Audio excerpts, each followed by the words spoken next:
이 불안이란 것 자체는 결국은 내가 버림당할지 모르는 어릴 때 그 거절에 대한 어떤 공포, 불안이 가장 원초적인 어떤 불안이기 때문에 이걸 그냥 그대로 가지고 어른이 되신 분이 있어요.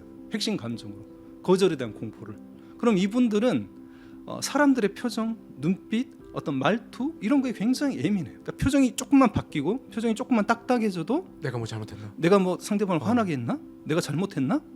이렇게 자기한테서 이유를 찾고 상대방이 나를 싫어하는 것 같은 어떤 이런 느낌을 사실화시켜버리고, 그래서 그 책임이 자기한테 있기 때문에 상대방의 눈치를 보고 상대방의 비위를 맞춰주고 나는 싫어도 괜찮다라고 얘기하고 내가 잘못한 것도 아닌데 미안하다라고 사과하고 이렇게 대인관계를 하는 거예요. 상대방이 기분 상하지 않게끔 만드는데, 상대방을 기분 좋게 하는데 자기 모든 에너지를 살기 때문에 자기 욕구도 몰라요. 자기 감정도 잘 못 느끼고 화를 잘 못 내죠. 잘 못 내는 게 아니라 잘 못 느끼죠. 그래서 이런 분들은 자기 삶을 살아가는 게 아니라 계속 타인한테 맞추는 순응하는 어떤 그런 삶을 살아가고, 그걸 자기를 원래 이렇게 못난 사람이라고 생각하고 자기를 자책하며 살아가시는 경우가 굉장히 많죠.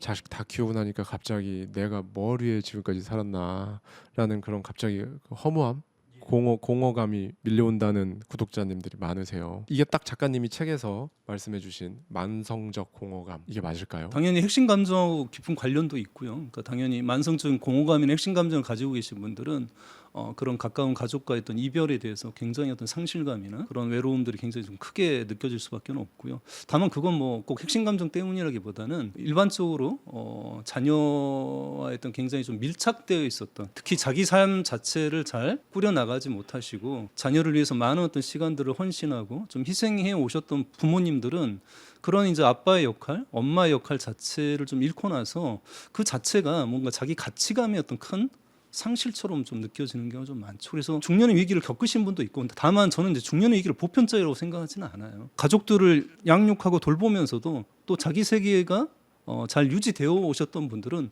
또 잘 떠나 보내실 수 있죠. 뭐 예를 들면 결혼을 할 때도 뭐 옛날에는 많은 부모님들이 막 울고 그렇죠. 막 그랬지만 지금은 웃으면서 사실은 결혼식 하는 어떤 풍경들을 많이 보는 것처럼 좀 더 자기 삶을 잘 가까우신 분들은 저는 그런 빈둥지 증후군도 잘 겪지 않는 것 같다라고 좀 볼 수 있고요. 그 감정을 마주하면 길이 보인다 책에서 또 인상 깊었던 부분이 있습니다. 핵심 감정을 팔에 박힌 가시에 비유를 해주셨어요. 부모가 만약에 자기 가시를 뽑지 않고 평생 통제하면서 살면 그 가시가 자식 팔에도 박힐까요? 사실 팔에 박힌 가시라는 표현은 제가 이제 창작해낸 표현은 아니고요. 마이클 싱어라는 이 작가가 이제 쓴 표현인데, 그러니까 우리 마음의 상처를 좀 이해하기 쉽게 그런 이제 팔에 박힌 가시로 이제 표현을 한 거죠. 근데 우리가 만약 팔에 가시가 박혔다고 가정을 한번 해봅시다. 그럼 아프잖아요. 건드려지기만 해도 아프니까 이걸 빼야 되잖아요.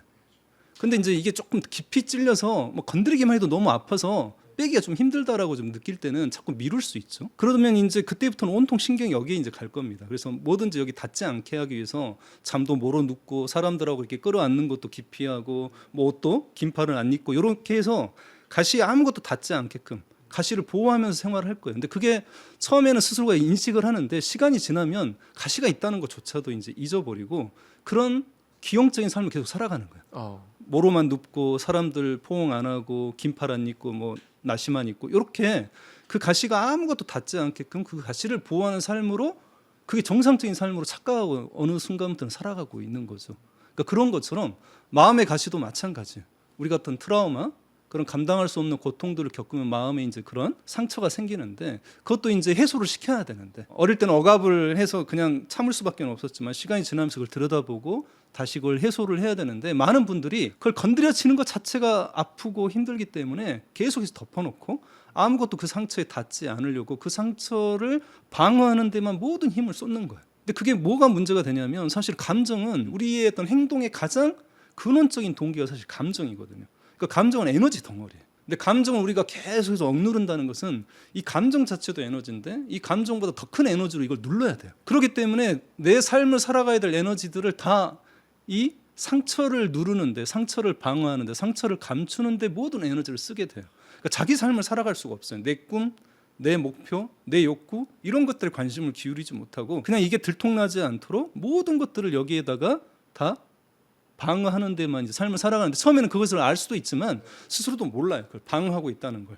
그걸 이제 자기 스스로 어떤 팔자나 운명처럼 생각하고 그렇게 이제 살아가기 쉬운데 지금 이제 사실은 그런 분들이 굉장히 많죠. 근데 이게 왜 중요하냐면 결국은 시간이 지나면서 이게 가만히 있으면 상관이 없는데 이 억압된 감정들이 자꾸 변형이 일어나고 마치 우리가 마그마가 계속 쌓여 있으면 그냥 이렇게 화산 속에 있는 게 아니라 결국 어느 순간 이렇게 용암으로 이렇게 터져 나오는 이런 것처럼 이게 안에 가만히 있는 게 아니라 결국은 계속해서 주변의 어떤 상처라고 한다면 조직을 손상시키는 것처럼 주변의 마음을 더욱더 더 덧나게 하고 힘들게 해서 결국 여러 가지 문제들이 이제 파생될 수밖에 없다는 거죠. 그래서 조금 아프지만 이 상처를 좀 마주하고 해소를 시키는 게 반드시 저는 필요하다 이렇게 생각을 합니다. 그 정말 많은 그동안 케이스들을 보아 오셨을 텐데 예시로 하나 말씀해 주실 수 있을까요? 어떤 사람은 결혼을 했는데 아이를 안 낳아요. 근데 그 아이를 안 낳는 게 내 삶을 자유롭게 구가하기 위해서, 내 삶을 정말 자유롭게 살아가기 위해서 뭐 아이를 안 낳는다라고 하는 건 충분히 그 가치를 인정할 수 있죠. 근데 그런 게 아니라 내 마음 속에 해소되지 못한 그런 핵심 감정이 있는 거예요. 그러니까 예를 들면 가장 대표적인 핵심 감정 중에 하나가 수치심인데, 수치심이라는 건 자기 부정의 감정이거든요. 그러니까 내가 돌봄과 사랑을 받아야 될 때 돌봄과 사랑을 받지 못했기 때문에 나를 스스로가 부정하는 감정이 수치심이에요. 이 수치심의 감정이라는 건 이 핵심 감정은 다른 감정하고 다르게 정체성을 이루어요. 늘 내 마음이 해소되지 않고 늘 내 마음이 중심에 차지하고 있고 힘든 감정으로 있기 때문에 그 감정과 내가 동일시가 돼서 수치심을 가지고 있는 사람들 어떤 정체성을 가지고 있냐면 나는 못난 사람, 나는 형편없는 사람, 나는 근본적으로 결함이 있는 사람, 나는 태어나지 말았어야 될 사람, 이런 식의 자기 정체성을 가지고 어른이 되는 거예요. 근데 그게 본인 스스로가 아동기, 청소년기 부정적인 경험 때문에 그런 정체성을 가지고 있다고 생각하는 게 아니라 나는 원래 그런 사람이라고 생각하는 거예요. 그게 정체성이기 때문에. 그러니까 나는 원래 못난 사람, 나는 원래 형편없는 사람, 이렇게 운명처럼 받아들이고 살아가는 거예요. 부모가 될 자격이 없다. 부모가 될 자격이 없는 거예요. 나 같은 아이가 태어나는 걸 나 스스로는 용납하기 힘든 거예요. 그래서 이렇게 아이를 안 가지는 분 중에는 뭐 딩크족이라고 우리가 다 이렇게 얘기하지만 그 안에는 이런 핵심 감정 때문에 아이를 못 가지는 그런 사람도 있을 수 있고요. 뭐 이건 좀 약간은 일반적이지 않는 얘기라고 한다면 굉장히 일반적인 어떤 그런 핵심 감정의 문제는 불안이에요. 불안. 근본적인 불안이 있고 이 불안이라는 것 자체는 결국은 내가 버림당할지 모르는 어릴 때 그 거절에 대한 어떤 공포, 불안이 가장 원초적인 어떤 불안이기 때문에 이걸 그냥 그대로 가지고 어른이 되신 분이 있어요. 핵심 감정으로 거절에 대한 공포를.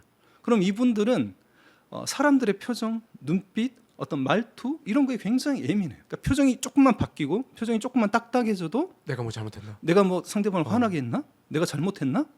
이렇게 자기한테서 이유를 찾고 상대방이 나를 싫어하는 것 같은 어떤 이런 느낌을 사실화시켜버리고 그래서 그 책임이 자기한테 있기 때문에 상대방의 눈치를 보고 상대방의 비위를 맞춰주고 나는 싫어도 괜찮다라고 얘기하고 내가 잘못한 것도 아닌데 미안하다라고 사과하고 이렇게 대인관계를 하는 거야. 그러니까 상대방과 갈등을 계속 피하는 거야. 요즘 이제 회피형 이런 이제 문제들이 좀 많이 나오는데 그런 사람들이 오히려 회피형이군요. 회피형이죠. 갈등을 이제 피하기 위해서 상대방한테 계속 비위를 맞춰주고 상대방의 어떤 그런 눈치를 계속 보고. 그러니까 이런 분들은 평생 동안 자기의 모든 에너지를 거기다 쏟는 거야. 상대방이 기분 상하지 않게끔 만드는데 상대방을 기분 좋게 하는데 자기 모든 에너지를 살기 때문에 자기 욕구도 몰라요. 자기 감정도 잘 못 느끼고 화를 잘 못 내죠. 잘 못 내는 게 아니라 잘 못 느끼죠. 그래서 이런 분들은 자기 삶을 살아가는 게 아니라 계속 타인한테 맞추는 순응하는 어떤 그런 삶을 살아가고 그걸 자기를 원래 이렇게 못난 사람이라고 생각하고 자기를 자책하면서 살아가시는 경우가 굉장히 많죠. 두 사람을 한번 가정을 한번 해보겠습니다. 한 사람은 50대에 여기에서 말하는 핵심 감정이 뭐고 나의 핵심 감정은 이거였구나. 내가 원래 이런 사람이었나? 아니면 내가 이 핵심 감정 때문에 그러니까 가시를 뽑지 않아서 나의 아이덴티티가 나는 이런 사람이야 라고 어느 순간부터 그냥 그렇게 살았나? 뭐 이런 것들을 생각해 보면서 50대에 자기 핵심 감정을 마주했고 또 나머지 한 사람은 그냥 계속 피했습니다. 이 두 사람의 60대는 70대는 그러니까 10년, 20년 후는 많이 달라져 있겠죠. 어떻게 보시나요? 힘든 감정을 이렇게 참는 게 일반적인 어떤 우리의 어떤 그런 대처 방식이에요. 그러니까 뭔가 이렇게 힘든 감정들이 올라오면 일단은 좀 참고 억누르고 외면하고 뭐 그렇게 하기 위해서 뭐 어떤 사람들은 술도 마시고 계속 어떤 그런 쇼츠랄지 영상에 빠져 있고 뭔가 힘들 때 그걸 마주한다기보다는 그냥 다른 것으로 주의를 전환시키면서 빨리 그걸 잊어버리려고 하죠. 힘들기 때문에. 힘든 걸 피하는 게 인간의 본능이고요. 그래서 사실 어릴 때는 더욱더 마주할 수 있는 힘이 없기 때문에, 혼자 그 힘든 감정을 마주할 수 없기 때문에 어릴 때는 선택지가 없어요. 그냥 그것을 말 그대로 삼켜버리고 그냥 그것을 억누르는 방법밖에는 그 아이가 살아남을 수가 없기 때문에 그렇게 억누르는 것 자체가 유일한 대처 방식이 되겠죠. 근데 이제 이게 계속해서 그 사람의 어떤 힘든 감정을 대처하는 유일한 방식이 돼버리면, 힘든 일이 있을 때마다 계속 감정을 억누르는 방식으로 참는 것으로 이제 해결하고, 버티는 것으로 참고 버티는 것으로 인생을 살아오다가 아까 얘기했던 그런 싱크홀 같은 것도 이제 생겨나기도 하고요. 근데 문제가 뭐냐면, 우리가 힘든 감정을 억누르면 힘든 감정만 억누르는 게 아니라는 거예요. 그러니까 예를 들어서 내가 지금 막 억울해, 뭐 화가 나, 뭐 슬퍼, 그럼 그 감정만 우리가 선택적으로 억압할 수가 없는 거예요. 왜냐하면 감정이라는 게 다양한 감정별로 다 이렇게 독자적인 어떤 그런 어떤 배선들이 되어 있는 게 아니라, 이게 이론적인 시스템이라서 좋은 감정도 하나의 어떤 그런 배관을 통해서 올라오고 힘든 감정도 올라오기 때문에, 힘든 감정을 누른다는 것 자체가 힘든 감정만 눌러지는 게 아니라 좋은 감정도 다 누르게 돼 있다는 거예요. 통째로 덮는군요. 그냥. 그렇죠. 예. 그러니까 다시 말하면 내가 힘든 감정을 잘 못 느끼는 사람은 좋은 감정도 잘 못 느끼는 거예요. 그러니까 뭐 기쁨이나 내가 어떤 그런 행복감이나 어떤 성취감이나 자긍심이나 뭔가 어떤 희열감이나 이런 감정도 못 느끼기 때문에, 어떻게 보면 삶을 굉장히 뭐 반쪽도 아니죠. 이건 온전하게 살아갈 수가 없고, 그 다음에 더 불행한 건 뭐냐면, 이 힘든 감정을 억누르는데 굉장히 많은 에너지가 들어가는 거예요. 네. 그래서 굉장히 이게 누르는데 거기에다 모든 에너지를 쏟아붓고, 그것들을 이렇게 누르는 과정에서 감정만 눌러지는 게 아니라 내가 가지고 있는 호기심이랄지, 내가 가지고 있는 어떤 긍정적인 자질이랄지, 내가 가지고 있는 어떤 그런 또 성격적인 장점이든 어떤 이런 것들이 전부 다 어떤 미래에 대한 꿈과 내 삶을 추구하고자 하는 어떤 이런 의욕, 이런 것까지 다 억눌려지는 거예요. 그리고 유일하게 내가 살아남는 데 도움이 되는, 뭐 예를 들면 상대방이 비위를 잘 맞추는 게 내가 생존 전략이었고, 내가 그냥 참는 게 내 생존 전략이었다면, 그 내 모습만 그냥 그대로 나인 것처럼 이렇게 발달이 되고, 그 외에 진짜 내 모습 자체는 다 억압이 돼버리기 때문에 결국은 시간이 지나면 지날수록 자기 인생을 살아갈 수가 없죠. 자기 연민이라고 하면 나약한 소리다, 뭐 자기 합리화다라고 말씀하시는 분들이 계세요, 여전히. 예. 특히 평생 이악 물고 버텨서 뭔가를 이뤄내고 막 이러신 분들 있잖아요. 그런 분들은 특히 자기 연민, 이거는 좋지 않다라고 하는데, 정신과적으로 봤을 때 그런 의견에 대해서 어떻게 한번 말씀을 해주실 수 있을까요? 지금도 사실 그렇게 생각하시는 분 많고요. 그러니까 연민이라는 걸 굉장히 부정적인 감정처럼 이렇게 이야기하신 분이 있는데, 저는 연민이야말로 가장 인간을 인간답게 만드는 감정이 아닌가 이렇게 생각을 하고요. 정말 이 인간은 개별적인 생존 능력만 놓고 보면 정말 형편없잖아요. 뭐 특히 육체적인 능력만 보면 뭐 침팬지랑 1대1로 맞서도 이기지 못할걸요. 그러니까 굉장히 개별적인 생존 능력이 약한데, 이 개별적인 생존 능력이 취약한 걸 우리 인간은 집단적인 생존 능력을 강화시키는 그런 진화의 방향을 선택을 한 거고, 그 집단적인 어떤 그런 생존 능력을 강화시키는 게 결국은 협력하는 거, 협력하기 전에 소통하는 거, 이게 굉장히 놀라울 만큼 발달되어 있죠. 근데 이런 협력과 소통의 가장 밑바탕이 되는 것은 사실은 우리가 타인의 고통에 대해서 차마 외면하지 못하는 어떤 이런 인간적인 연민이라는 감정들을 가지고 있기 때문에, 동물들은 자기 핏줄한테는 이제 그런 연민의 마음을 본능적으로 가지겠지만, 인간은 핏줄뿐만이 아니라 자기 가까운 어떤 그런 공동체 어떤 일원들, 더 심지어는 뭐 동물들, 더 심지어는 뭐 무생물에게도 연민의 감정을 느끼시는 분들이 있죠. 뭐 지구랄지. 근데 아무튼 이 연민은 굉장히 인간적인 감정인데, 우리가 연민에 대해서 굉장히 나약한 감정 혹은 자기 합리화라고 생각하는 이유가 뭐냐면, 이 연민하고 동정심을 구분하지 못하기 때문이라고 생각하거든요. 그러니까 이 연민하고 동정심은 비슷한 것 같은데 판이하게 틀려요. 공감과 비슷한 어떤 감정 단어들이 여러 가지가 있는데, 그 중에 가장 대표적인 게 연민과 동정인데, 동정은 뭐냐면 불쌍하게 여기는 거예요, 상대를. 이건 연대의 감정이 아니에요. 그러니까 내가 상대를 불쌍하게 생각할 수 있지만 상대가 나를 불쌍하게 여기면 안 되는 거예요. 그러니까 나는 상대를 도와줄 수 있지만 상대가 나를 도와주면 안 돼요. 이건 이제 어떤 적선하는 어떤 이제 이런 식의 일방적인 어떤 감정이라서, 이건 이제 동정심이고요. 연민이란 건 연대의 감정이에요. 그러니까 상대방의 고통은 나도 그 고통을 겪을 수 있는 어떤 그런 보편성에 기반해서 우리가 안타까움을 느끼고, 상대방도 당연히 나를 연민의 대상으로 삼을 수 있는 거죠. 그러니까 이걸 조금 자기한테로 이제 확대시켜 보면 자기 동정은 어떤 거냐면 내가 세상에서 제일 힘든 거예요. 내가 세상에 제일 불쌍한 거예요. 나같이 힘든 사람은 없어. 그렇기 때문에 이 사람들은 나같이 힘든 사람은 없기 때문에 내 문제를 내가 해결할 수 없다라고 생각하는 거예요. 다른 사람들이 나를 구해줘야 돼. 다른 사람들이 나를 이해해줘야 되고 특별히 나한테 잘해줘야 된다고 생각하는 거예요. 왜냐하면 내가 제일 불행하고 내가 제일 피해자고 내가 제일 힘들게 살았으니까 다른 사람들이 당연히 나를 도와줘야 된다고 생각하고 이해해줘야 된다고 생각하는 거예요. 근데 그게 이 인간관계 기대치가 굉장히 높잖아요. 나를 특별하게 대접해주고 나를 이해해줘야 되고 나를 일방적으로 이렇게 돌봐줘야 된다고 생각하는데 누가 그럴 사람이 얼마나 있겠습니까? 그러니까 또 인간관계에 또 상처받고 그래서 더욱더 자기 상처에서 빠져나올 수 없는 그런 의존적인 감정이 자기 동정심이죠. 근데 이제 자기 연민심은 뭐냐면 자기 연민심은 내가 내 고통에 대해서 안타까움을 느끼는 거예요. 불쌍하다는 게 아니라 안타까움을 느끼고 이해하려고 하고 그 고통을 그리고 내가 할 수 있는 한도 내에서 내 고통을 덜어내주기 위해서 내가 할 수 있는 것을 나에게 해주려고 하는 게 바로 자기 연민심이기 때문에 이 연민심의 감정은 정서적 공감도 있지만 인지적 공감, 실천적 공감이 다 이렇게 삼위일체가 통합된 상태를 우리는 연민심이라고 얘기를 하고 가장 높은 차원의 공감이라고 얘기합니다. 그래서 자기 연민이 없으면 사실은 자기 치유나 자기 돌봄을 할 수가 없어요. 그러니까 예를 들면 핵심 감정을 가지고 계신 분들은 전부 다 부정적인 정체성 때문에 자기를 싫어해요. 나는 형편없어, 나는 약해, 나는 못났어, 나는 혼자야 이런 식의 어떤 그런 핵심 감정에 따른 부정적인 정체성을 갖고 있고 자기 자신을 싫어하는데 생각해 보세요. 싫은 사람한테 우리가 계속해서 잘해줄 수가 있나요? 없죠. 조금은 잘해줄 수 있을지 모르겠지만 계속해서 잘해줄 수는 없단 말이죠.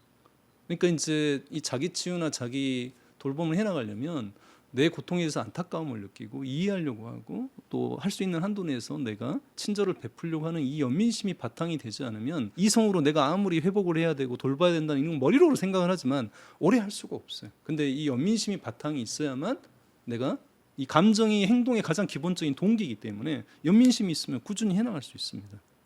이게 어떻게 보면 지금 작가님 말씀을 들으면서 그동안 좀 단어가 오해되어 왔다. 맞습니다. 라는 생각이 들거든요. 그러니까 많은 사람들이 자기 연민은 좋지 않다라고 할 때 자기 연민은 사실상 자기 동정이었던 것 같아요. 맞습니다. 자기 연민은 어떻게 보면 좀 더 이해를 편하게 굳이 단어를 바꾼다면 아까 상위 개념이라고는 하셨지만 자기 공감.